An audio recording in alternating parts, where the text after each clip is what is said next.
First and 10, Detroit 35-yard line. Brock out of the gun, a blitz coming, and Brock gets sacked by Branch. Nobody picked him up at all. Brian Branch came from depth there, safety / nickel. Oh, he's a cat. He came right off the corner as the nickel corner, and that 49ers squeezed down. Brock Purdy's out of the game, or Dobbs is warming up on the sideline. The backup quarterback tonight is not Brandon Allen, it's Josh Dobbs. Is Brock okay? Brock got hit on that sack by Brian Branch, and Josh Dobbs is in. And that was one of the more somber sounds of today's game. 49ers fall to the Detroit Lions 40-34 in a rematch of the 2023 NFC Championship game. Adam Copeland, Super Bowl champ, Dennis Brown, John Dickinson with you live from Levi Stadium, where the Niners have just lost by 6 to fall to 6-10, which does, by the way, also mean at 14-2, the Lions going into a Week 18 game against a division opponent for the number 1 seed in the NFC. The Minnesota Vikings. There will be a 14-win team that is a wild card team this year in the NFC playoff picture. And we'll talk more about that in just a bit. But probably the more pressing thing here, Dennis, is that Brock Purdy, we talked about this, leading up to this game, and I think people had varying opinions about it. I don't know if there was ever any thought Brock would not play in this game. And you said, Dennis, you're playing for pride. You got young guys in this team. If your quarterback's not going to play, and he's still a young guy himself, what are you saying to the rest of the team? That said, down 12 points with about 3 minutes to play in the game, and Brock's out there in the fourth quarter. I know you may still think you have a chance to win the game. You got to score a touchdown and then recover an onside kick. Brock goes down, and the one thing that you could not have happen in this game is Brock Purdy going down. And specifically now, we don't know the severity of it, but an elbow injury to where he apparently did not have any feeling at some point. He looked like that was the issue on television. He is speaking to the media right now, so we'll get some of that audio for you as soon as we can. But Kyle Shanahan says it may be nerve damage. We don't know. We're going to have to get an MRI, they said, and some more imaging and find out. But just your thoughts in general, reacting not even so much to the loss, but to a situation where I think there were some questions about whether or not he should have played, but specifically in that moment. What do you think? Yeah, I mean, is it the same elbow? He had the surgery a couple years. It's the right throwing, because that was a shoulder injury, was it not? Was it a shoulder? Was it? Okay. No, you're right. It was a bracing issue before with the UCL. Yeah. Well, I mean, again, it's tough to say. You want to go out there and you want to win a football game, and I think you're at home. And I'm sure Brock, he wanted to be in the football game, but now you look ahead now, and you see now you have your franchise quarterback. He could be hurt. We'll see what happens with the MRI when he does his little MRI, and see what happens with the elbow. But it's the funny bone. I mean, he got hit in the funny bone. I mean, he'll get the feeling back eventually. Look, this is potentially, and again, we don't want to overreact here because we don't know the official word on it. He is going to get an MRI coming up tomorrow, and status for Week 18 TBD. I mean, I think for all intents and purposes, he's not going to be playing in Week 18. Again, I'm not reporting that. Nobody said that. I would be surprised at this point. I just want to point out, he did have the UCL injury. It was a UCL injury that he suffered toward the NFC Championship back in 2022. Exactly, and the elbow surgery. And remember, he had that elbow surgery in March of 2023. And did not miss a game. And was ready to roll. And remember, he came back for training camp, and initially in training camp, he was going 2 on, 1 off. He was taking a day. He ended up ready to go. Basically, this was the start of last season. He played at the end of the preseason. To the day. Yeah. The surgery was the opener last year in Pittsburgh in 2023, and he was able to come back and be ready to go. But that was a long, and again, we're talking about a UCL, so we don't know that that's what this is. But if that is, that's a month's surgery. And again, he was hurt then at the end of January. This is at the end of December, so it's a month earlier than when it happened, going back to 2023. But that, if it is something that requires some kind of an elbow surgery, then you're talking about an off season of some lengthy rehab. Again, we're not reporting that. That hasn't been announced or anything like that, but we're running through the different potential scenarios here, or depending upon what ultimately it is. Well, again, we're not diagnosing anything or saying anything, but I think it's fair to acknowledge that Brock goes down with an elbow injury. There's talk about nerves, and he had torn his UCL about a year and a half ago, or 2 years ago now. So I think it's fair to wonder and question. We saw this happen with Matt Stafford had the same thumb injury for a long time until he got some bracing and some stabilization done, and now he's been okay. Remember, this was a Steph Curry thing with those ankles forever early in his career. Sometimes guys have issues with certain body parts, and so when they get tweaked, you start to wonder about whether or not it's a repeated or something that's more severe than that. The Fact of the matter is he went down, couldn't get any feeling in his hands or in his fingertips at some point, couldn't go back into the game and wasn't evaluated as deeply, I don't think, on the sideline. And again, he's meeting with the media. That's not something when you get hurt and you leave a game, you have to do is step up in front of the media and address what's happened. I will point out, for as good as the offense for the Detroit Lions looked today, and again, 40 points, Dan Campbell gambling every opportunity he could get. And again, in the first half, it almost came back to bite him in the ass. They didn't score a touchdown there at the end of the first half. And then Jake Moody, we'll talk more about him, misses a field goal that could have given the Niners an even bigger lead. Nonetheless, they go into the half with an 8-point lead at 21-13. And for all intents and purposes, Brock outplayed Jared Goff in the first half. He had a 158.3 passer rating. He had 3 total touchdowns, 2 passing, and 1 where he ran in. He looked great. He had been 14-16 for 200 yards in the first half. The offense was clicking. They were like red zone monsters all of a sudden, Dennis. And then we'll talk second half in a minute. Yeah, and with the team, like the Detroit Lions, I mean, you can't make mistakes, right? I mean, you have to be on your game for 4 quarters. Second half, Jared Goff kicked it into a different gear. I mean, he was eating up the secondary. I mean, passing the ball. I don't know if it was missed coverages or what it was, but it was some wide open receivers. And then the run game. I mean, you couldn't stop the run. So in the second half, the defense, when they're on the field, it was going to be 7 points, or it was going to be, I think it was a field goal there. But this offense got on track. The Lions offense got on track in the second half, and I didn't think the defense could stop them at that point. But that first half was impressive. Debo and Ricky. I mean, you look at what they did in the first half. It was pretty impressive. But then, you can't make mistakes against good football teams. And 2 picks. Missed field goals, extra points, at the end, and it's a bite you in the butt. Bottom line is, if you're going to beat the Lions, you got to score and you got to keep scoring. We talked about it on the pregame, and the Niners did that in the first half. They scored touchdowns on their first 3 possessions, 21 points right there. They go 11 plays, 61 yards, 6 plays, 70 yards, 7 plays, 70 yards, 3 touchdown drives there. They looked like they were going to be in position before the penalty at the end of the half to maybe score another touchdown, at least have a shot at a touchdown. It ended up in a long field goal attempt that Jake Moody missed, so only the 21-13 lead. And then the 49ers come right back out after the Lions tie the game on their first possession and score a touchdown again to take the 28-21 lead. But from that point on, it's interception, missed field goal, interception. And the defense did the job to hold the Lions to a couple of field goals there, but you can't just go dormant where you don't score 3 straight possessions and expect to beat this Lions team. That was enough for the Lions with their offense cooking. The 49ers showed some fight tonight overall, but the defense, especially going up against an elite offense, it just doesn't have it. Just not good enough, hasn't been good enough in the big moments all year. Bad, tough matchups there. But, a lot to like in terms of the fight, but you got to almost be perfect if you're going to beat the Lions, and the Niners were far from that in the second half. And why don't we make that the stat of the game? The 2 turnovers, they're sponsored by Poppy Bank, located throughout California. Poppy Bank is here to help you hit your financial goals. Member FDIC, equal housing lender. Yeah, the 2 turnovers in the second half, Kyle Shanahan said as much, and we will hear from the head coach of the 49ers in just a little bit here. But he said as much after the game. The difference in the game was the 2 turnovers, and we didn't pick any off. I mean, Brock played very sharp, as did Jared Goff. They went toe-to-toe in the first half, and the Niners had an 8-point lead after Dan gambles at the end of the first half, doesn't get a touchdown, doesn't go for the field goal. Niners going to stop, come all the way back down. You mentioned the penalty there that moved him back a little bit, and then Moody misses the field goal before halftime. But the Niners played as well as they've played all season in the first half, an opening drive touchdown, just the 3rd time this year. They did that 10 times all of last season, and they fall to 6-10. A lot gets settled today. We know the Niners are now guaranteed the 4th place schedule for next year. We can talk about who the opponents will be for 2025. We can also talk about a breakout game today for a guy like Ricky Pearsall. Debo Samuel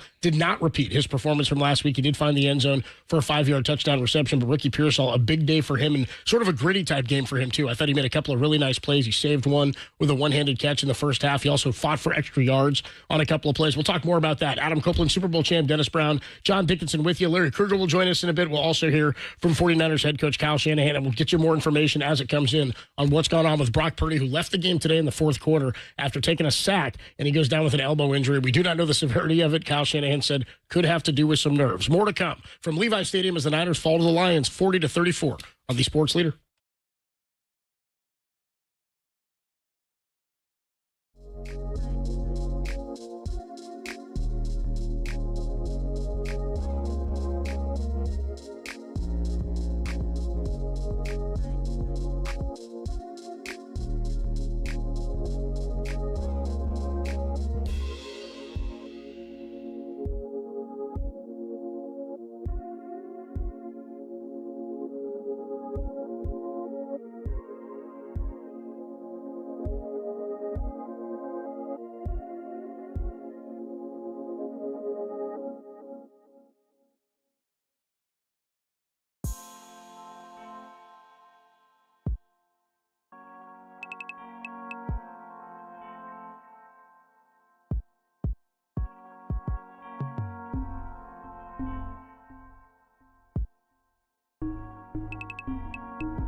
Here they go Out to the again. right. Debo goes in motion out left, rocking the gun with Juszczyk to his right. Purdy going to roll left. Purdy going to throw for the end zone. Caught by Ricky Pearsall right in the front of the end zone. Did he get in?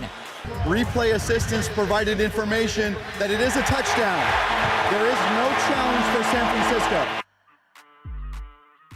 There you go, Ricky Pearsall, touchdown grab early in the game. He had to sort of come back to it. He leaps up, makes the grab barely after replay review. It wasn't even replay review. We get this video assist review now where you don't have to challenge, and it comes in before the challenge that Ricky Pearsall caught the ball and had crossed the goal line for a touchdown. We'll talk about him. He was the difference maker of today's game, which we'll make sponsored by Benjamin Moore Paints. Experience the Benjamin Moore retail difference at our independently owned authorized retailers today or at BenjaminMoore.com, and sponsored by Abundant Life. Weight loss, call 925-594-7110 to start your journey today. Ricky Pearsall will make him the difference maker of the day. His absolute best game of his young career, 8 catches on 10 targets, 141 yards, also had a long of 40 and a touchdown grab. You heard it right there coming in. What'd you think of his day today, JD? Yeah, it's exactly in line with what you want to see for a young player, a rookie player here in these last couple of games, right? It's in line with more opportunities. I mean, targeted 10 times. I mean, 8 catches. He and Jennings both 10 targets in this one. The one-handed catch I thought was outstanding. He was working the middle of the field. The Niners maybe went to that well a little bit, one too many times on that second interception, but they were highly successful getting the ball to 14 in the middle of the field. Like that is truly, I think, promising. Like we talk about what are the things that translate. I don't know if it translates, but it definitely, I think, if you're a 49er fan, makes you more optimistic about the impact that he can have on the 2025 team to see him do that in a game like tonight, given the fact that he'd taken some goose eggs. I mean, there have been some times, and would he get opportunities? Would he be in the doghouse? I think maybe if the 49ers were in a position where they were playing meaningful games here these last couple of weeks, maybe he would be in the doghouse based on a couple of those penalties from last week. But because that's not the case, you put him back out there and you throw him the rock, and you get him some confidence that can lead into 2025. And Dennis, I thought that's what Kyle and Brock Purdy did today, and it was good to see. Yeah, and you know, we talked before the game about, you know, who can benefit the most from these last 2 games, and he's one of those guys. And he really showed it tonight. I mean, he He demanded the ball. I mean, it felt like you had to throw it because he was so wide open on a lot of those in the middle of the football field. Some of his catches, contested catches, running in space.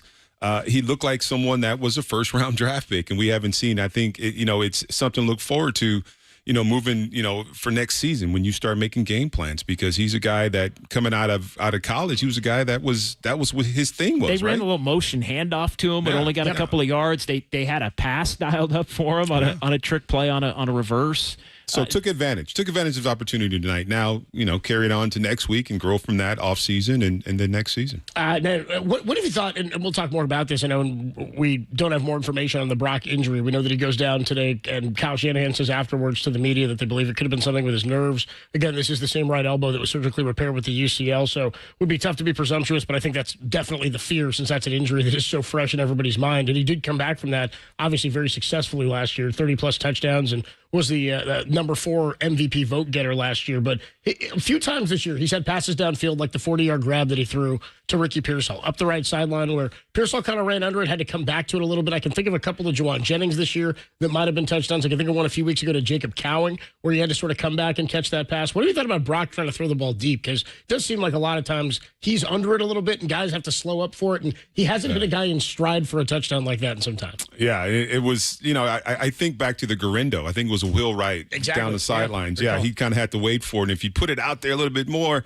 I'm not a quarterback and, I don't understand how that works. But if you put it out there a little bit, he can run underneath it and go into the end zone. But, we'll see what happens with the injury. But, yeah, I think you're right on that point when you talk about, Brock and his long ball. But that was one of the things coming in. And he's thrown some passes. He's thrown some passes tonight that, you can catch a receiver like Ricky in stride with that speed, and he can just take it into the end zone. So, it's Brock, and he's got a lot to build on, and I just hope his injury is not too severe that it's going to keep him out of an offseason. Well, and it changes everything if this winds up being a significant injury. Like, he can be injured, and if it's something that, all right, it takes him a couple of weeks, you shut him down, or a month or whatever, and he's good to go by April, at the latest, then it's like, all right, no big deal. But if this is something that actually were to turn into an off season of prolonged rehab and or potentially a surgery, then it opens the entire door to criticism for should he have even been out there at all tonight? Should he have been out there in the specific situation that Copes mentioned, down a couple of scores? So I have less of a problem once you make the decision to play him, and I wanted to see him play in this game. To me, it's not like you'd have to be down more than 2 scores for me to say, hey, he shouldn't be out there. It'd have to be probably a 3-score game at that point. But to me, you're already eliminated. So to me, it's... Well, then he shouldn't have been out there at all. That's kind of where I'm at. Where it's not as simple as an in for a penny, in for a pound situation. And I hear what you're saying. Like, if you're already doing it, then he's already out there. But now you've seen the game play out. We've seen 3+ quarters of football. You're down 12 points in a game that means nothing. I know you want to win it, and I know he wants to be out there, but Drake Greenlaw wants to be out there too. You know what I mean? And it feels half-assed to me. Yeah, I get it, but I also think that as things play out, you don't leave a guy out there just to let him play. I mean, how many scores then is too many? Is it 3 scores? I'd say 3. If you get to 17 points, then you're like, no, we're not having him out there. But at 12 points, it's too many. 15 points, it's still a 2-score game. So you're running, to me, clock is a factor there too. So I don't think it's like malpractice or anything. Don't get me wrong. Like, I'm not a believer in Kyle Shanahan got Trey Lance injured. Like, that was what the play call was. You're running Brock up the middle for 3rd and 2s and 4th and 1s right now, trying to get first downs. QB sneaking is part of how you play football. My point here is more that in trying to protect your investment in something you may have to pay for, and who knows now with this injury and how serious this is, you may have to pay for sooner than later rather than later, and that could be as soon as this offseason. Why run the risk when – I guess what I'm asking is if you're willing to sit him when you've locked up your season, you're the 1 seed, and you're going to sit him in week 18, why not sit him when you're already eliminated and the game means nothing? When you're down 2 scores late. That's a great question, but to me, it's like the question is before the game. Sure, at that point. But you reserve the right to change your decision. Well, he was playing well, and you were in the game. Yeah, that's to me at that point. Like, at that point, he had already thrown 2 picks. I mean, I don't know. Again, it's easy to second guess now. It begs the question to me: what was there to be gained? And you said, well, maybe winning the game. And in fairness, I'm not even second guessing it. Yeah. I wanted to see him play. Yeah, I didn't have a problem with him being out there. But the result matters. And like, if you play a guy, whether you said ahead of time you thought he should have or shouldn't have, when you play a guy in a situation where the game doesn't help you, but if you win it, and he gets hurt, especially a guy who has a history, like you can call it bad luck, you can call it, whatever, but when it happens, then that creates a conversation that nobody wants to have. Like, that's just the reality. And again, I don't want to go too far down this road, but if it wound up where he had to have some kind of 6-month surgery, that is a major storyline, and that would be a debate every single day between now and Labor Day as to whether or not they screwed that up or not. And if it is a debate, you'll hear it all right here on your home of 49er football for the last 20 that's not seasons, nothing. the sports leader. Yeah, no, it's not nothing. Do you have something there, Dennis? Well, I'm just saying. I mean, this game. I mean, they were in this football game. They battled in the first quarter. Second quarter, they come out in halftime. But it's still you're competing, and I'm sure Kyle Shanahan is. He wants to win the football game. He's competing, and he wants his best players on the field. I don't think coaches worry about players being. I really don't think they worry about players being injured. They want to win football games, and they want to compete, and they know when guys are on the field, they're going to compete. So I mean, I don't hate the decision having them in there, 12 points. Behind, but I think you get in the game and you're competing and you want your bet. He's had a good game. He's thrown the ball well. He has had 2 picks, but he's in the game and you want to compete. And even though it means nothing, it means a lot, to guys who are on that football field actually battling.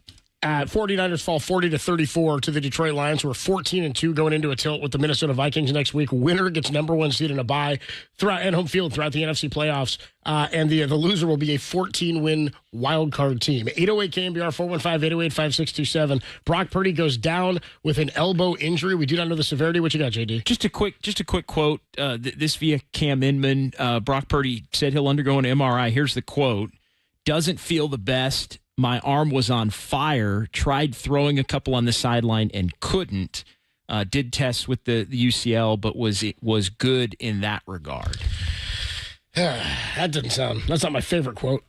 So, yeah, just arm was on fire, said Brock Purdy. This is, and we'll get some of this audio for you as the guys at Kyle's are working back at the KNBR studios in San Francisco. They're working hard back there trying to get us all the audio and all the postgame stuff together. Both of our Kyles working hard on a Monday evening here. Adam Copeland, Super Bowl champ, Dennis Brown, John Dickinson. We'll get you more on Brock Purdy, who told the media after the game that his arm felt like it was on fire. They did some UCL tests, he said, and it felt good in that regard, but still not feeling too hot. Our guy Larry Krueger, Niners Nightly, and the Krug Show is going to join us coming up next here. I'm sure he's thrilled about everything he saw tonight after he was adamant that we saw Tanner Mordecai, and he gets Brock Purdy out there in the fourth quarter, down 12 with 2.5 minutes left, and he goes down with an injury. Krug will join us next as we are live from Levi's Stadium, where the Niners have fallen to the Lions 40-34 on the Sports Leader.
So he's got something wrong with his shoulder. They go empty. Goff looks left, chased out by Bosa. Now sacked by Bosa. Back on the 40-yard line. That's 2 for Nick. That gives him 9 on the season. There's Nick Bosa picking up a couple sacks today. Adam Copeland, Super Bowl champ Dennis Brown, John Dickinson, and our guy Larry Krueger with us here from Levi Stadium, where the Niners fall to the Lions 34-40. And we'll talk to Krueger about this after we get you the Protecting the Quarterback bit here, sponsored by the Contra Costa County Office of the Sheriff. Protect your community and apply for a new career in law enforcement at cocosheriff.org today, and by Planet Orange, effective, eco-friendly pest control. Larry Krueger, you hear him on Niners Nightly and the Krug Show. And the only protection of any quarterback I think anybody cares about talking about right now, Larry, is Brock Purdy, who dude, having to break the news to you, Larry got up to do like a hit there in the fourth quarter. You come on back and you were like, what's going on, dude? And I was like, dude, Josh Dobbs ran that touchdown. And you said, yeah, I saw it. And I said, and Brock got hurt. And I don't think you believed me at first. No, I did a whole He did like a 5-minute YouTube I did a YouTube video going, hey, well, at least the positives were Purdy didn't get hurt. And you came back and I was like, no, dude, he's gone. He's out. And now we find out after the game they're saying it could be something nerve-related. He just, JD, do you have that quote from Cam Inman that Brock could just... Here was the quote from Cam Inman. Brock Purdy, quote, doesn't feel the best. My arm was on fire. Tried throwing a couple on the sideline and couldn't. Did tests with the UCL, but it was good in that regard. Well, I would sit here and, play the Monday morning quarterback and be like, what the heck were they doing if I didn't already say that in the pregame, which was I didn't see the wisdom in putting Brock out there behind Austin Pleasance and, third string left tackles and offensive linemen that don't even know each other. Hey, how you doing? I'm Bob. How you doing? I'm Austin. So it's like you're going to try to get this thing all together. I didn't see the upside. Now, Brock was like, hey, man, I want to lead my team. And he's trying to assert his leadership. And he's trying to, Dennis knows. I mean, you can only, your voice is muted if you don't show up on the field, and it's hard to lead a group of guys if you can't play, and it's just kind of the way it is. So so he's out there and he's a football player and he's out there showing his brothers that he's going to fight and claw till they tell him not to fight and claw anymore, and it's admirable. But the same way you got to protect Greenlaw from himself, I think you got to protect some of your best players from themselves. And I didn't get it. Risk reward. I mean, it's like, there was tons to risk and not a ton of reward. So I don't like it. I don't like the fact that I don't expect him to play next week, but it's not really about next week. It's about his career. It's about his contract. It's about his long-term health. And I didn't like it. I didn't see the wisdom of it. And I didn't like it in the pregame. I don't like it less now. And I agree with. I mean, I think this team, and we talked about the leadership part, and I think having him on the field was the leadership.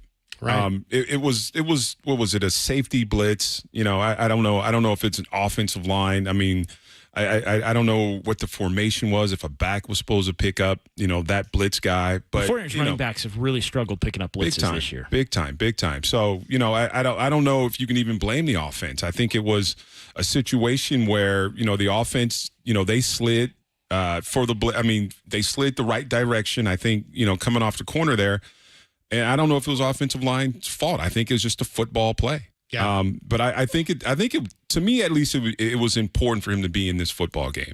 And the injury is the injury, but I think it was important for him, the number one guy, your quarterback, to be on the game. So you can, the game didn't mean anything to, as far as playoff goes, but it meant a lot, I think, to this football team. And they fought in the first half of this football game. They fought hard. So I think it was important. I don't mind him being out there. He's a football player. Injuries happen. That it is what it is. But he is your franchise quarterback, and we'll see. Nothing's been determined yet. It could just been a little bruised elbow.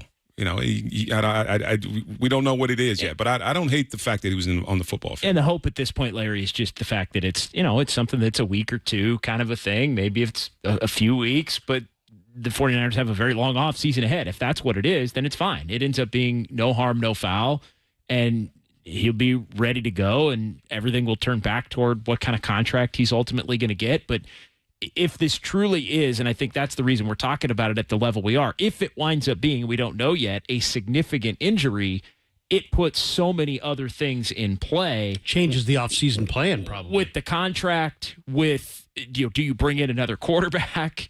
We saw, a couple of years ago, they considered that with Tom Brady because of the injury and the uncertainty surrounding the injury. Ultimately, Brady ended up saying, no, I'm going to retire and stay retired and the like. And Brock ended up being ready to go. 6 months from the day of that surgery was the opener in Pittsburgh. We were talking about that, Larry, before you came in here. But so we don't know, and you don't want to panic about anything before we know. But again, you thinking, hey, Brock played great in the first half. He had a perfect quarterback rating in the first half, threw for 200 yards in the first half, a couple picks in the second half. But the one thing that you didn't want to have happen if you're the 49ers is have something happen to him or any of your main guys that project to be carriers for next year that could be that kind of injury that bleeds into next year. It's one thing you sprain an ankle. It's another thing if you have something that actually might carry into the offseason program or training camp or the regular season. Absolutely. And then, the other question I think is also it does kind of make you think about, like, how do you structure your quarterback room next year? Because, the one thing about this is that the 49ers coming off this year, are going to want to hit the ground running next year. They're not, and you're already not going to have Ayuk. And you don't know about Debo's situation. And McCaffrey's Achilles definitely kind of always will have the question mark hanging over his head. So you really don't want to go into a season with Brock Purdy not 100%, especially in a year where you're thinking we need a big bounce back, make a run at a Super Bowl kind of a season. Larry Krueger hanging out with us here from Levi Stadium. Adam Copeland, Dennis Brown, JD, and Larry Krueger. Niners fall 40-34 to the Detroit Lions. I asked you in the pregame, Larry, is there anything that that can be gained or lost for Nick Sorensen? You said, I think it's important that the defense comes out playing with its hair on fire. There was no defense on either side in this game. If I'm the Lions, that's like the one thing that you come away from in this one going, the Niners still gashed us, and Brock Purdy still diced us up in the first half, probably even better than Jared Goff had played in the first half. What'd you think of the defense today? I mean, they were porous. I thought there was a lot of really open plays. Again, this Lions offense is one of the best, if not the best, in all of the NFC. But your thoughts, what'd you see from the defense today? Well, I mean, first of all, a couple things. When you watch this Lions offense, man, it's fast, dude. Well, there's a lot of speed, but also it's like this, it's a 4-down deal. Right, so they're not, on second down, you're thinking differently because there's a very good chance they're going to go for it on fourth down. And Dennis could speak to what that does mentally to you as a defensive player when you're in it for 4 downs. And it makes me think that maybe Shanahan ought to maybe take a little bit from the modern kind of, analytics book, Dan Campbell's book of, maybe go for it a little bit more on fourth down. It puts a lot of pressure on your opponent. But there was a play in this game where I put a note in the margin. I asked Bosa about it on the presser afterwards. Malik Mustafa on that misdirection. It was like an east-west action, and they threw it to Jahmyr Gibbs, and he was absolutely running. It was nothing but green grass. Malik Mustafa was on the other side of the field and just beelined for him and just let it all out. I mean, it was amazing. And Bosa's like, man, I saw him, and he just ran right by me and made the tackle. But that is what I wanted to see from Nick Sorensen's defense. Nothing's on the line. Nothing can be won. It's garbage time from start to finish. But how important is football to these guys? How important are their brothers to themselves? These players play for one another. How tight is that bond, and how much will these guys fly around and, reckless abandon and make plays? It wasn't perfect, but I love the speed at which they played on defense. And I think if I'm Sorensen, I'm watching that film, I'm feeling good. I want to get into the balance, the run-pass balance in the second half. The 49ers, I think it was 16-15 pass run in the first half. Purdy throws for 200, perfect quarterback rating, couple of touchdowns. Second half, it was pass heavy. It was 10 in a row at one point. I think they threw 16 passes at one point in the fourth quarter. What did you make of the balance? It kind of went away. They were running it. They were doing both. They were keeping the game on schedule, keeping the defense off balance. And then in the second half, it was all pass. And I think, that leads to interceptions. That leads to predictability. We were talking about the second interception. And I mean, that was a great read by the defender. He comes up, he saw it coming, knew what was coming. What did you think of all of that in the second half? Well, they got a little predictable in the second half. I think you have to maintain balance. Shanahan's usually really good at that. But and when the game's on the line, they're going to try to compete and try to win. And they got a little pass happy on the second interception. What I saw was that Kirby Joseph got a little bit deeper drop than normal, and he didn't. When you look at the replay, he doesn't even look at the receiver who's running the route. He's literally getting depth in his drop, and he's reading the quarterback's eyes. And he read as soon as Brock's hand came off of the football, he broke on the ball. And he got such an incredible break. He was coming from about 12 yards back. He jumped that thing by about 5 yards. I mean, he really jumped it. And it wasn't like at the catch point. There was a separation there. He really jumped in front. It was a great play by Joseph. But as you said, JD, I think there was a repetitive nature, not just to the passing, but also the route tree. And some of the routes looked to be very similar. And he obviously felt like he read what he thought he was going to get, got it, and picked off the pass. 10th straight pass was the interception. The 16th straight pass was the injury. They had 16 consecutive pass plays in the second half. They got away from their balance, which is that's their kind of the bread and butter. Well, and a couple of mistakes there, I think, forced them to go in a different direction. It makes you wonder how they were managing with Jake Moody. Dude, we got to talk about this. I mean, we were discussing this on the show early in the week, last week, Derek and I said, look, I'm not suggesting you cut him right now after what we saw last week. I think he missed a kick against Miami. I said, I'm not suggesting you cut him right now. There's no point in doing that now. You spent a third rounder on him. At the very least, you go into next season with competition for him. I think you had to, even after what we saw last week. After today, 2 more missed kicks, and then by the time he comes up for that last extra point, I was like almost facetiously saying it to the guys in the press box. I'd be surprised, like couldn't imagine him missing this one, right? Then he does. So he misses 3 straight kicks in the game. Of course, he makes an extra point in there, and he was 4 for 5 in that realm today. He's now 23 of 32 on the season. They used a third rounder on this guy. You've covered a lot of sports, Larry. Chuck Knobloch, Mike Vanderjagt. I mean, the yips are a real thing. If something's going like this with this guy right now, what's your perception of what's happening with him? Well, I mean, none of us have ever kicked, but he did have a high ankle sprain on his kicking leg. And when I asked him about it coming back from the injury, I said, how's the pain threshold? Do you feel it? And he's like, I only feel it on the point of contact. But, doesn't that seem like it's natural if you're feeling pain that you would kind of kick around the pain? Like, you hear baseball pitchers, hey, I've got some soreness, some stiffness. I threw off your pitches. Yeah, I threw around the pain and I hurt myself in a different way. If Lynch took him in the third round, to me, that just adds more pressure to the whole situation because now it's like, it's already enough pressure to kick in the NFL, but now you got to justify that draft position.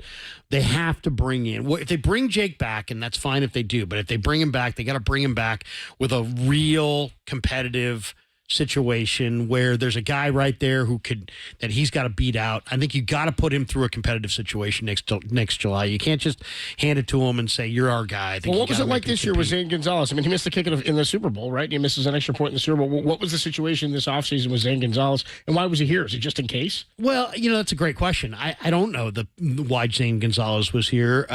Because if you talk to John Lynch, he's like, hey, Jake Moody's our kicker. He's going to be our kicker, and he's going to be a real good kicker for a lot of years.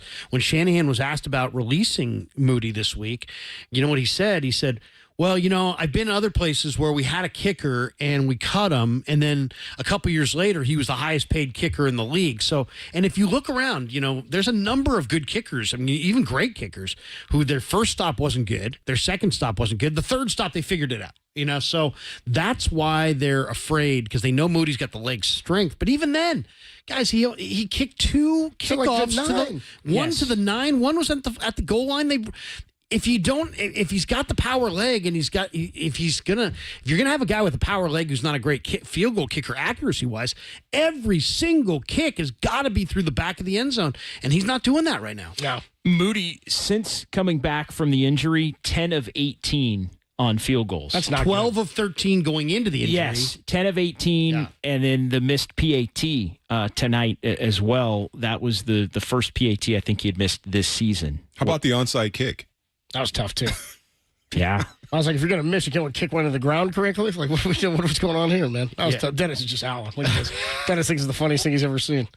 And this was after the missed extra point. Yeah, right after. And then, here's onside kick and just like, what is going on with this guy? It's just insult to injury, man. And the misses tonight, 51 and 58? I mean, 58, I think it's hard to fault. I mean, that was one where it's like, geez. Like the 51 I would have liked after you stop them on fourth down at the end of the first half. I mean, they get you in range. I know that you get pushed back on that, but the 51, he's got to have 51 in good conditions, I think, if you're a third-round kicker, you flags weren't moving. No. I'll say this, though. It seems to me that there's been more than one occasion where it seems like Shanahan's almost playing for the field goal, and you can't play for a field goal when you have a iffy field goal kicker. I don't think they did tonight, though. They had the not penalty, necessarily tonight, but there have been times where right before halftime. What's that? The cowing penalty right before halftime on the big play, right? That set him back. Like they were actually going for it. He called 2 timeouts on defense before the Niners got the stop. Yeah, I mean that was in a lot of ways as aggressive as Kyle Shanahan. It wasn't has ever sexy, played but it wasn't aggressive. It wasn't sexy aggressive, but it was aggressive. I mean,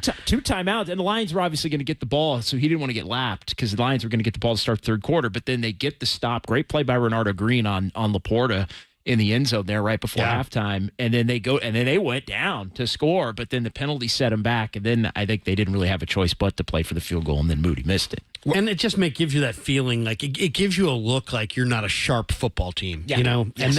and that kind of sends a message that can be powerful. I don't know how that impacts the players, but like when George Kittle was asked about the kicker, he was like, well, and what about Jake? And he's like, because it's like, hey, man, I just been banging heads, blocking, catching, running, and now I'm going to have to analyze the mental psyche of my kicker. And even Shanahan, when he was asked about his mental psyche, he's like, I don't know, I haven't talked to him. It's like, yeah, I don't know other people's mentals. I think was the it's like I don't. He might as well have said, I don't give an S. You know what I mean? Because that almost what it sounded like. Before we let you go, Krug, just a thought is, by the way, Niners fall 40-34 to the Detroit Lions. We're live here from Levi Stadium still. Just a highlight of today, Ricky Pearsall, dude, 10 targets, 8 catches, 141 in a touchdown. What did you see from him today? Oh, he's fantastic. He was fantastic. And I have been tough on him because he's a first-round pick, and to me, if he's going to make it in this league, it's going to be a referendum on how tough of a player is he, because he's going to operate in the middle of the field, all those tight windows. But you know what? To me, what I said on draft day was that, man, if this guy gets with Brock, and we saw it in minicamp, and in minicamp they looked like they were going to have a phenomenal year together. And even George referenced it tonight. He's like, yeah, he was lighting it up in minicamp. And then for whatever reason, I mean, being shot and all that, and then, having to adjust as a rookie receiver to the NFL, it just hasn't been there. But the field reps he's committed to doing, he loves the process of pro football. Dennis could speak to that. If you love pro football during Monday through Saturday, then it's a matter of time, I think, if you've got the ability, and he's got the ability. So it was great to see. It was absolutely great to see. It was easily the brightest. To me, the 2 bright spots of today, Ricky Pearsall and the absolute hustle. I'm playing a million miles per hour Malik Mustafa on that sprint across the field. I liked what I saw there. So, and there was no quit. That was the other thing. A lot of people were like, well, how's this team going to play? There was blowout potential here tonight. And the Niners hung, and it's like they're a proud franchise, so you don't want to ask them in the postgame, are you guys proud that because as they say, the moral advantages of losing have been greatly exaggerated. No good NFL team wants to be like, yeah, we lost, but it was a success. I mean, yeah, their goal was to win the Super Bowl this year. Right, so they're not going to take They're going home next week. This isn't the CFP. There's no good losses. Right, there's no good losses. It's a good loss to a ranked team on the road. Right. You know what I mean? But the reality is that teams go south. Teams quit all the time. Yep. And this team didn't. And there will be a lot of people that, will say, Shanahan's lost the locker room. That's a bunch of crap. That he hasn't lost the locker room. These guys play hard. Are they good enough? No. Do they need more players? Yes. But it's not about how hard they play or how dedicated they are. Larry Krueger, you hear him on the Niners Nightly, weeknight 6 to 7 on KNBR, and of course on the Krug Show. Larry, have a great night, man. We'll talk to you later. Good to see you guys. Good deal. Adam Copeland, JD, Dennis Brown, the Super Bowl champ, with you live from Levi Stadium, where the Niners have fallen 40-34 to the Detroit Lions. We will get more into this one, an injury report when we come on back. Plus, you'll hear from 49ers head coach Kyle Shanahan, what he told the media about Brock's elbow. Brock Purdy leaves this one with an elbow injury. Status uncertain. I think we're all on the side of the fence that says he probably does not play in that finale this coming Sunday against the Arizona Cardinals in Arizona. More to come here from Levi Stadium, only here on the Sports Leader.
On that sack, I got hit on the backside, and yeah, basically just my arm was on fire kind of thing.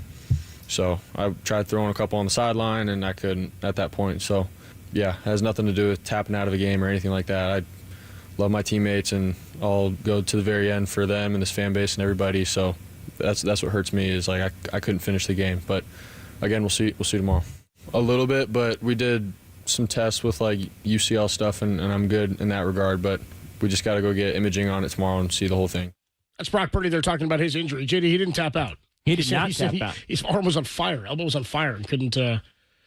Tried some tosses on the sideline and did not come back into the game. And my question is just why? Why is he in there in that situation? And I get that there was a competitive fire there. They wanted to play. They wanted to try to beat a team that's 14 wins now, going potentially into the number one seed after next week. If they can beat Minnesota and be the number one seed in the NFC, a team they beat in the NFC Championship last year. I get it. It's not something I don't think I can even fully comprehend. I've never been a pro athlete, never been a football player like that. But Dennis is like, it's a football play. It's what happens. Guys get hurt. Guys go out and they play.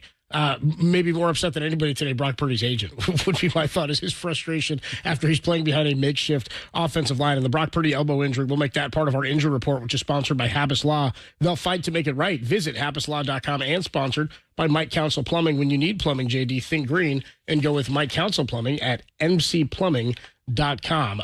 Any more injuries on the injury report? I know D. Winters went down early in the game. He came back in. I feel like D. Winters gets banged up every week. Yeah, it seems like he goes. He's always out there, but he gets banged up. He goes out, comes back in. Nick Bosa left the game at one point with to be evaluated for a concussion. Dennis, this sort of cracked me up. He left the game, and I saw it happen. It was on a sack. It was like a helmet-to-helmet with a teammate. He ends up sort of immediately getting up, kind of walking to the sideline. That was the same play D. Winters got injured on. He ends up coming off and being evaluated for a concussion, goes into the Blue Medical tent. When he comes back into the game after he'd been cleared, he's like headbutting all his teammates. And I was like, I know he's been cleared, but you just left because you get your bell rung, bro. Like, what are we doing, man? D lineman, man, it's a different breed, bro. And you know, you talk about Nick Bosa. I mean, he had an outstanding game, right? You know, two sacks, he had like 8 tackles. Yeah. He was all over the football field. So, you know, and like Brock Purdy said, I mean, you go to battle with these guys on the football field, and you practice. You've been with them for all this time, and you want to go out and you want to play. I mean, you want to compete and you want to go out and you want to finish up strong. And, you know, he said it, you know, he got hurt. He got hit from the backside. You know, Nick Bosa goes in for a concussion. He comes out and he's headbutting. He's getting more sacks, getting more tackles. He got another one, yeah. So it's football. I mean, that's part of the football, you know, being a football player, professional football player, is that, you know, you got to be tough. And injuries, unfortunately, are going to happen. We just, like I said, I just hope it's nothing serious that's going to, you know, take him out, miss any preseason or miss any training camps and things like that. But, you know, it's football, and that's what it is. Yeah, and at this point, I think you just have to hope for the best. Just kind of looking through that injury report, that was it. As far as it was Brock, it was Bosa, it was Winters. Winters and Bosa ended up coming back in the game, and now we all wait on Brock Purdy. And, yeah, we played the clip from the quote that we had read earlier in the MRI tomorrow, and then we'll find out more from there. And what's interesting is everybody will look at this, regardless, I think, of what happens with the injury here. People are gonna question whether or not Brock should be paid or is going to get paid what they believe he's the market says he'll get paid. And if he's healthy and this comes out where it's not some major injury or something, I still fully expect him to get paid. I mean, again, he had outplayed Jared Goff here, who's making $52.5 million this year. He'd outplayed him in the first half. I know in the second half he throws 2 interceptions, and the Niners' record when Brock turns it over is not good at all. But this is the market for a guy who's capable of putting together a half like he did, who's capable of putting together a season like he did last year. You look at guys like Tua and Jalen Hurts and some of these other guys who have not even had the level of success that Brock has had to this point in their career. That's just the market for it. Upwards of 60 seems like it's out of reach and seems like that might be a little bit of an oversell. But now that there's this injury on the table, there's a lot of questions, I think, as to how the 49ers are going to navigate this offseason with Brock. And it's all going to depend on what the imaging says and the severity of this UCL injury. Yeah, unfortunately, yeah, that's it's all true. Just a big if, yeah. But this is all. It's all going to be the hanging over this, and with one game left on the docket, and he's unlikely to play in it. This is all just sort of the speculation now, I think, until we're able to come back and play football next year. Yeah, and that's again, that's the business of football, right? Yep. So, but I do think, you know, regardless of kind of what the injury is, I think he's still going to get his contract, because I think the 49ers history shows that they pay their players. You know, all these players, they get paid eventually. They figure out how to pay them. I just hope it's not a long, drawn-out thing. But yes, the injury, whatever it is, if it's severe, it does kind of throw a monkey wrench in the whole thing. So just throwing this out there in terms of what the NFC playoff picture looks like, there's only one spot left up for grabs, and it's the NFC South division. So the Tampa Bay Buccaneers are 9-7. The Falcons are 8-8. They don't play each other this week. They do not. And so Tampa gets Panthers, don't they? Tampa wins, they're in. Yep. And Atlanta needs Tampa to lose and to win. Atlanta beat Tampa twice. Yeah. So Atlanta owns the tiebreak, but they're a game out. And it's Carolina. Is that who Tampa's playing? Yeah, it is. I have it. So that's the only spot in the NFC up for grabs. The rest of your teams are the Eagles are at 13-3. They'd be the 2 seed. They're locked in there. Minnesota and Detroit will play each other. They're both 14-2. The NFC North is incredible. 4-12 are the Bears. Green Bay 11-5 finishes in third place, 11-5, and they could still go out and win another game next week. 14-2 are both the Lions and the Vikings. And it's the Panthers at the Falcons. So the Falcons are at home. Game you'd figure they should Panthers win. are the Falcons, okay. Panthers at the Falcons, and then it's the Saints at Tampa. Saints, yeah. So Tampa Tampa should handle business. And by the way, put up 500 yards of total offense yesterday. Did the Buccaneers? Baker Mayfield could have them as a 10-win team and into the playoffs. So, what are your thoughts, guys? Just in general, you're going to have a 14-win team as a wild card team in the NFC playoffs. That's going to be dangerous, whether it's Detroit or Minnesota. They're going on the road to play somebody. Yeah, and it would likely mean, I guess, they'd be going on the road to play the winner of the NFC South, Tampa or Atlanta. Right? Yeah, and what would be interesting is if let's just say, for example, it's the Lions that end up somehow losing that game at home. I think they're a better team than the Vikings. They beat them by 2, I think, in the first matchup. Game-winning field goal in Minnesota. That was the only Vikings home loss this season. Was that game to the Lions? I think if the Lions had to go to Tampa, Tampa's one of the teams that beat them early on in Ford Field, and so that would be you win that many games, you end up playing a team on the road that beat you. But I think that look, we saw them tonight. They're loaded offensively. I think defensively they're a little vulnerable. They've got some guys in that secondary that can make some big plays. They can put up points, though, man. This team can score. I think it's going to be, you said, this was going to be a shootout. It kind of was a shootout. Yeah. But next week, it's going to be a shootout. These two offenses, they talk about explosive plays. I think it's going to be real high-scoring game, them and Minnesota. And the Vikings have won 9 in a row, Dennis. Kevin, at one point, the Lions have won 9 in a row this season before losing a couple of weeks ago, and now they've won back-to-back. And the interesting part about the Vikings is their 2 losses were to the Lions and the Rams 4 days later, and the Vikings could end up playing the Rams in the playoffs on the road in a team that beat them. Card weekend. So a lot of fun stuff shaping up in terms of the NFC playoff picture. Adam Copeland, John Dickinson, Dennis Brown with you from Levi Stadium. Niners fall 40-34 to the Detroit Lions, who will be playing for the number 1 seed against the 14-2 Minnesota Vikings next week. When we come on back, we'll hear from 49ers head coach Kyle Shanahan in our postgame interview. Then we'll get you the player of the game and the drive of the game. Niners fall to 6-10. We'll talk more about their upcoming schedule for next year as well, only here on the Sports Leader.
Adam Copeland, Super Bowl champ Dennis Brown, John Dickinson with you from Levi Stadium. Niners fall 40-34 at the hands of the Detroit Lions. And we'll hear from 49ers head coach Kyle Shanahan here as part of our post-game interview sponsored by the Handlery Union Square Hotel. It's San Francisco's oldest family-owned hotel. Here's, following the loss and the injury to their starting quarterback Brock Purdy, 49ers head coach Kyle Shanahan.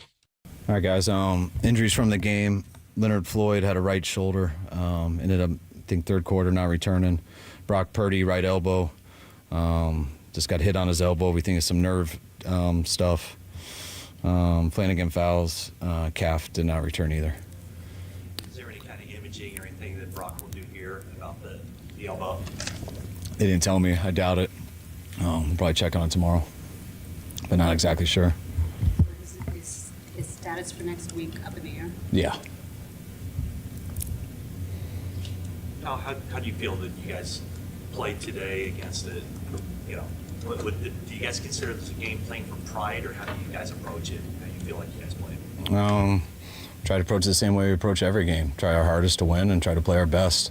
I thought the guys played real hard. I thought they competed. I thought every chance to beat a real good football team there. Obviously, not everything was perfect.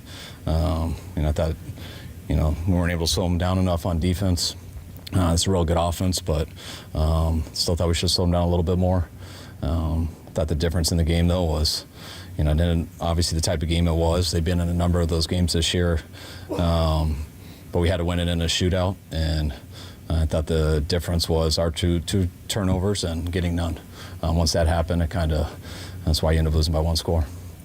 Pearsall seemed to be the hot hand that you like to deal tonight, and I would say that it was one of his strongest performances against one of the best teams in the NFL. What did you see out of him, and why do you think he was able to kind of come alive tonight versus other games earlier this season?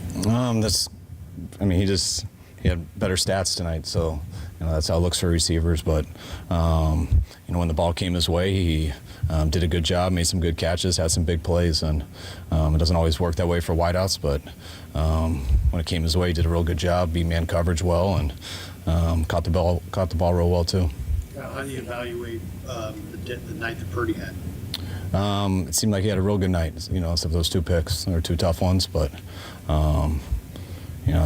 It seemed like he was playing at a pretty high level. What did you see on those two picks? Just the ball sailed on him.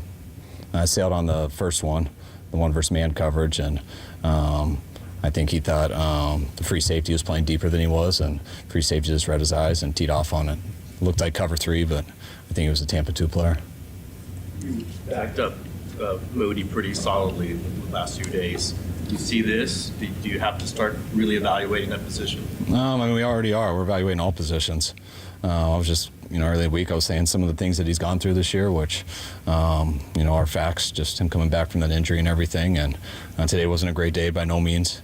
He missing the 51-yard field goal. The 58-yard field goal, that's, just a gotta-have-it situation. And, not going to be too hard on him for that far of a kick, but I know he's capable of making that, and it looked like he got the distance. I think he just missed it, but obviously that extra point, I don't know how the snap and the hold were. We'll look at that when we see the tape, but got to make that extra point. At this point, how much of it seems like a mental or confidence thing for him? I don't know. I don't know about people's mental.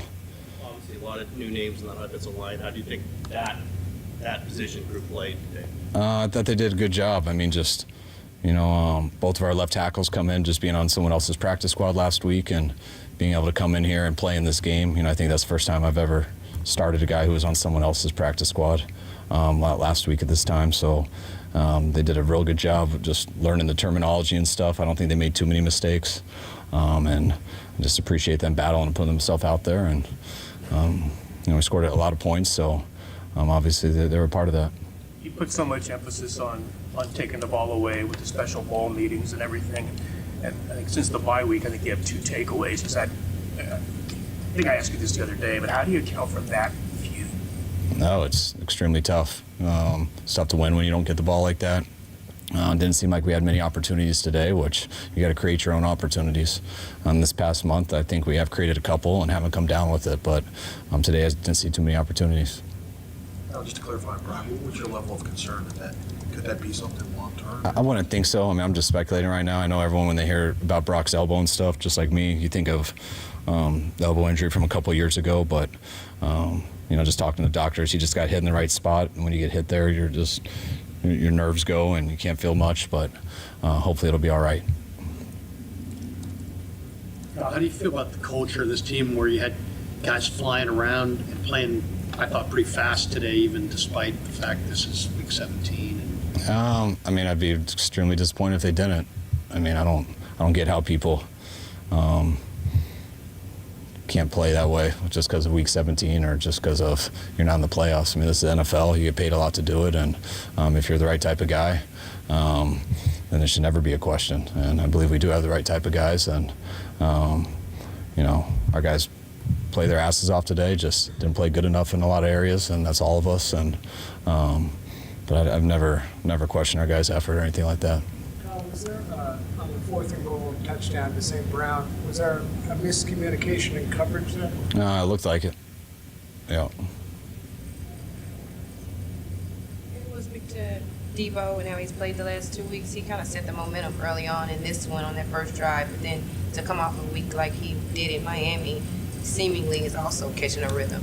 Yeah, I mean, Debo's has played 2 good games, and Debo's a real good player. So it's a matter of time before he does. Sam Laporta caught that 19-yard catch, I believe, on 4th and 3. Was there a miscommunication on that play as well? Yes, short motion. I think 2 people went with the running back, and they left him alone. Why was Dobbs the QB2, and could he possibly start if Brock can't play next week? Possibly, yeah. I'll look into that always. Just once I start thinking about Arizona and stuff tomorrow, with some of our O-line issues and things like that, and how the game could be, I thought it could turn into a scrambling type day, not knowing how it would go, and thought Dobbs was giving us the best chance for that reason. He did a hell of a job coming in there on his drive. Really good. Yeah, I know this game didn't mean much as far as the rest of the season, but to be able to have that many young guys out there making plays, does it kind of seem as if you have some promise going into the next season? I think everything's connected, good or bad. I think it can lead to good things the next year. I mean, we're going through this. By no means are we happy with what we're going through, but I fully expect us to get better for going through this. I mean, even if it could have gone worse today, I expect us to learn a lot here going through this stuff, and I expect it to make us a better team next year. And when this season is over, I can't wait to get started figuring out how to do that. The way Nick Bosa played tonight, what does that mean to you, and what does that mean to this team? Means he is who we think he is. Football's important to Nick. He's gotten healthier here in the last 10 days and stuff, and it was unfortunate how his health struggled during that stretch, and now he's starting to get better health-wise. He's been got out of that Miami game pretty clean, had a good week, and wish we were going to the tournament so we could play longer.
Yeah, I mean, it's hard for me to kind of think big picture right now because I'm fully focused on honestly just one game at a time. Even though the season hasn't gone how we wanted it to, and we're out of the playoffs and all that type of stuff. I feel like once we finish next week, that's when I'll have a moment to really reflect on the season. As the voice of Fred Warner, one of the captains for the 49ers defense there, as the Niners fall 40-34 to the Detroit Lions here at Levi Stadium, Week 17, the final home game of the 2024 season. Adam Copeland, Dennis Brown, John Dickinson with you following that loss here from Levi Stadium, where Brock Purdy goes down with an elbow injury, and that's one that we'll be talking about potentially for weeks and months to come, depending on the severity of it. We heard some Kyle Shanahan there in the previous segment talking about Josh Dobbs and whether or not he'd be the guy. It's a good chance if Brock doesn't go, you see both guys on Sunday against the Cardinals in a game that means nothing for either team. Niners coming in at 6-10. Let's get you the player of the game, sponsored by Bigelow Tea. Grab a mug and tea proudly with Bigelow Tea. I think one guy you can go with here. I know Brock played great in the first half, the 2 interceptions in the second half, and we'll talk about that as it relates to John Lynch in just a minute, the big frustrating part of this game for the Niners. But you got to go, I think, with Ricky Pearsall here. Finished the game with 8 catches for 141 yards and a touchdown, and had some really nice plays, and played in a way, I think, with a fire and some aggressiveness that we hadn't seen. We talked about him in the pregame potentially being in the doghouse for Kyle Shanahan after a couple of really crucial pre-snap penalty lineup plays in last week's game against Miami. And check this out. This is per Nick Wagner of ESPN. He says the 141 receiving yards for Ricky Pearsall, third most ever by a rookie in franchise history in any given game. Of course, Jerry Rice, number one. He outdid him by 100. Jerry had 241 yards in a game in 1985. Dave Parks, 146 back in 1964. A fantastic game. I mean, is what you've been kind of waiting to see. When I think about, this game, I think about Nick Bosa. I mean, again, I think he's back, late in the season, but he kind of took over. He had a couple plays that he kind of went inside on that. I think the last touchdown, but 2 sacks, 8 tackles. He was all over the football field. So watching Nick Bosa play was like the old Nick Bosa today. Yeah, I got to go with Ricky Pearsall as well. I think he's one of the few guys that I think coming into a game like tonight, where it is a game that doesn't really impact anything, or some people would say, oh, it's kind of like a preseason game. Well, you know what? Who didn't get the preseason that they needed because of the situation with the shooting? It's Ricky Pearsall, right? And that set his whole season back. So to see him reaffirm himself here by week 18 and show a flash of what I think everybody hoped on draft night that he would be able to show at some point this season, I think it positively sets the trajectory for 2025 in a big way. I mean, now he's shown we've got seen that game in him. We know what the cap is. Like, we didn't know that. Exactly. And we were wondering, like, he was taking offers and only targeted once, and is he on the field in the middle of the year in some of these games? Now it's like, oh damn, he can go have a 150-yard game. It's on the table, right? You know it's a ceiling, and when you start to see that from guys, it's like Debo. We wanted to see, is that still in there? He didn't transfer that obviously to today's game. Did score a touchdown, but what you want to see, especially from a young guy, is and Larry Krueger was saying this to us, that he'd been hard on him because you're a first rounder. You got to play like a first rounder. And I know that his season started differently than anybody else's could have, and nobody was going to deny his toughness. But there's a difference between just toughness and grit and what it means to be a person and what we want to see on the football field. And I think today we finally saw why the 49ers drafted Ricky Pearsall in the first round. One other guy I want to point out as a potential player of the game, and you guys tell me if you're with me, George Kittle, man, steady as she goes. Yet again, another big game for him. 8 catches, 112 yards. He didn't find the end zone today, but every time he catches a ball, it seems like he's just running over defenders down near the goal line. He's now got his 4th 1,000-yard receiving season. How about that? Yeah, and he's been the star of this offense, right? I mean, you talk about players who just have underachieved this football season. Not George Kittle, not him. Him and Juwan Jennings have come to play every day. And George Kittle's a guy that, get the ball to him. He's going to catch it, tough catches, but then he's going to run after it. He's going to make some guys pay. So watching him play this entire football season has been kind of cool. And they need him next year. I mean, he's somebody that, I cannot imagine a scenario. We've talked about Debo almost as if he's going to be back given his contract. They got to figure out a way to make sure that George Kittle is back and in the fold, because he's been one of their most productive. He's been their best offensive player, I think, this year. Hands down. Without question. Without question. Again, 1,000 yards receiving for him and through the 16 games, and he hasn't even played every game this season. And so, I mean, to me, you're hoping, at some point Ayuk comes back, you're not really counting on him at the beginning. You're hoping Debo can bounce back. You're hoping Christian McCaffrey can get back to closer to where he is. But Kittle was the one constant this year. You want to take that and just plop it right into next year and hope you can get a little bit more of that action. Adam Copeland, Dennis Brown, John Dickinson with you. We'll be with you till about 10:30 this evening before we wrap things up here from Levi Stadium. Niners fall 40-34 to the Detroit Lions, who have a date with the Minnesota Vikings on Sunday. Niners play Sunday. Everybody does a 1:25 kickoff. It'll be local time here in the Bay Area, 1:25. JD and I will be with you for pregame starting at 10 a.m. We'll talk more about that in just a bit. When we come on back, we'll get to the drive of the game, and we're going to talk about a John Lynch reaction. I hadn't even seen this yet, JD, because we were in the press box. You'd seen this. I guess ESPN focused pretty heavily on camera today on John Lynch, and he had some animated, reactions to a few plays that went down. We'll talk about some of those and some of those blown coverages when we do the drive of the game next. From Levi Stadium, Niners fall 40-34 to the Lions on the Sports Leader.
Fourth and goal, 4-yard line. Here's your game.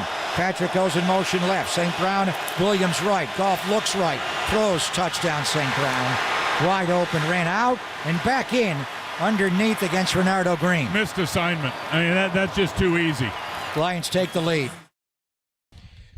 That was the touchdown that put the Lions up in this one, and they did not look back. Niners led in this one 21-7 at the half, right? 21-6, excuse me, the missed extra point. Was that the Tim, I'm all over the place here. 21-13 at 21-13 at half. Pardon me. They were up 8 at halftime. They gave up 18 points in the third quarter. Were outscored 18-7. That touchdown put the Lions up 31-28, and they did not look back. We'll make that the drive of the game. Sponsored by El Cerrito Honda, more than just a car dealership.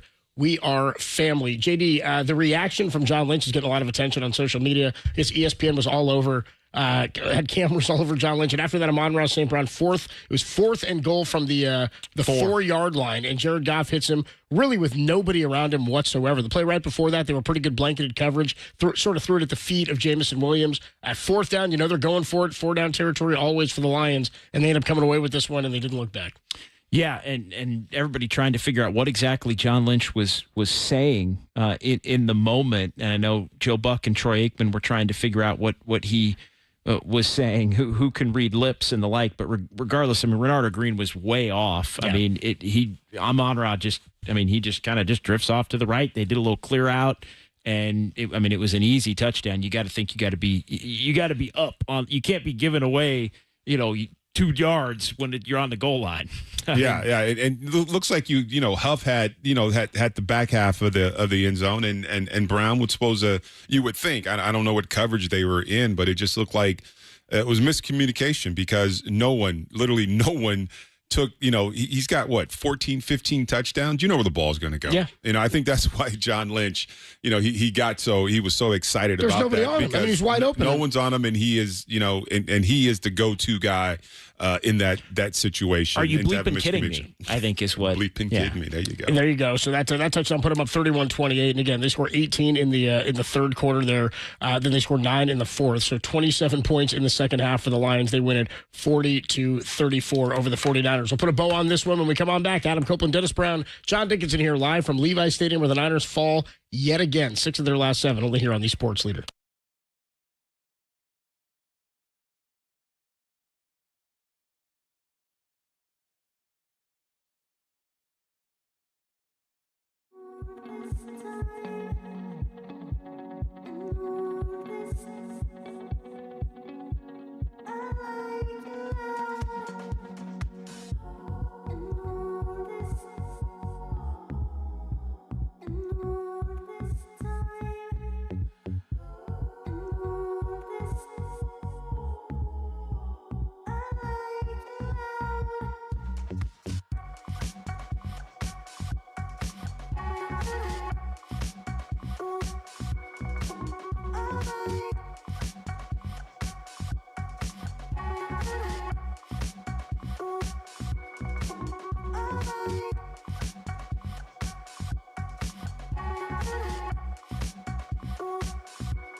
Yeah, I don't even know if that's really a thing. I don't know for sure if that's even a thing in the NFL. Obviously, college with going into the draft and stuff. But with we're here, we're in the professional level, and this is as good as it gets. So for me, it's like, why wouldn't I play for my team and try to get some momentum going for the next year with our guys and make a statement to everybody here, and that's going to be here next year that I'm a competitor and I want to be out in the field any chance I get. So that's my mindset. Brock Purdy there, even meeting with the media after he goes down with an elbow injury. And it felt like his elbow and his arm were on fire. So we'll wait to find out what the MRI says. But everybody's just hoping the best for Brock Purdy as he enters an offseason where he could be getting a big fat contract. But it's all, not all of it, but maybe a lot of it could be depending on what happens with this injury and when the imaging comes back on this one. Adam Copeland, Super Bowl champ, Dennis Brown, John Dickinson with you. Niners fall 40-34 at the hands of the Lions. Lions have a shot at the number 1 seed next week, and the Niners are playing out the string. Dennis, this is the last time you'll be with us this year, man. Yeah, I mean, it's. I'd love to say it was fun, but it wasn't. It was really not that fun. It was not fun, but always good to see you guys. Always good here to talk some football. Well, good to see you too, man. JD, we'll be with you. We'll be back next week. You and I, 10 a.m. on Sunday the 5th. This coming Sunday, Niners and the Arizona Cardinals. Looking forward to it. Niners do have the worst record in the NFC West clinched because common opponents is the next tiebreaker after divisional record. I was kind of wondering, why the heck is that? Because I thought if the Niners had beaten them 7-10, they would have split. They would both have 2-4 division records at that point. But common opponents means that Arizona would finish third, the Niners fourth. That already has been clinched. So you look at the Niners, they are going to have that fourth place schedule next year. And just one more, just sort of kick to the pills if you guys want it on the way out. You showed me this one, Nick Wagner, with this note coming into today. Entering Monday night today for the 49ers, they had won 30 consecutive games, including the postseason when they scored 30 or more points. Entering tonight, the Niners had won 30 consecutive games and scoring 30 or more points. They scored 34 to Detroit today, and they fell 34-40, ending what was the longest active streak of that note in the NFL. So things for the 49ers are looking like they need to get back to the drawing board, and Kyle Shanahan said as much tonight, ready to get back and figure that thing out. So we are going to sign off here from Levi Stadium, the final home game of 2024 for the Super Bowl champion Dennis Brown, John Dickinson. I'm Adam Copeland. Thanks to Kyle and Kyle back at the KNBR studios in San Francisco, always doing a great job getting us everything we need during and after the games for sound for you guys, and to Tim, who always does a great job producing the show here down at Levi Stadium. The sports continues. Make sure you keep it locked right here on KNBR for all your news relating to the 49ers and to the Brock Purdy injury on your home of 49er football for the last 20 seasons. It's KNBR, where the Niners have fallen to the Lions 40-34, only here on the Sports Leader.